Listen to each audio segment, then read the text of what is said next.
I come to you with a message of leave-taking and farewell.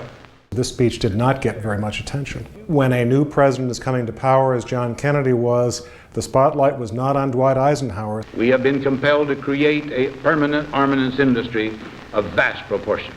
There was a feeling at the time that this must have been written by some speechwriter who just sneaked into the speech. In the councils of government, we must guard against the acquisition of unwarranted influence, whether sought or unsought, by the military-industrial complex. 3 months ago, we got contacted by a family up in Minnesota saying that we have documents from Malcolm Moose. He was responsible in part for drafting the military-industrial complex speech. These new papers give us written evidence that this was not just some caprice of Eisenhower's or something by some speechwriter. You see the evolution of his speech from May 1959 to 1961. And he wanted to give this speech for a long time, 2 years.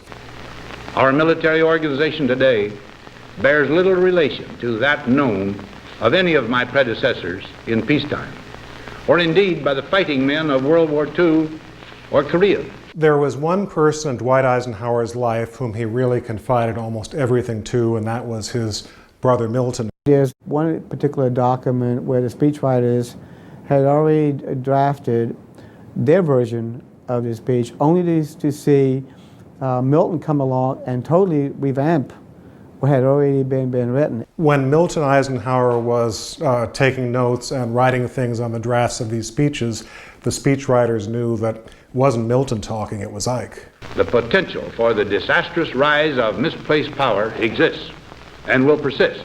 He would see magazines with advertisements for some new warplane or some bomb, and he got so angry he'd take the magazine and throw it into the fireplace of the Oval Office because he felt that defense spending should not be something that would be encouraged by companies who are seeking commercial gain. We must never let the weight of this combination endanger our liberties or democratic processes. There is an interesting document. It shows that the farewell speech will be made to Congress. But yet, President Eisenhower decided, no, he was going to address the people. Only an alert and knowledgeable citizenry can compel the proper meshing of the huge industrial and military machinery of defense with our peaceful methods and goals, so that security and liberty may prosper together.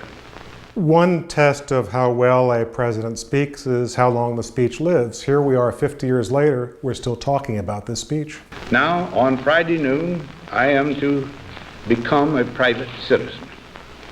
I am proud to do so. I look forward to it. Thank you, and good night.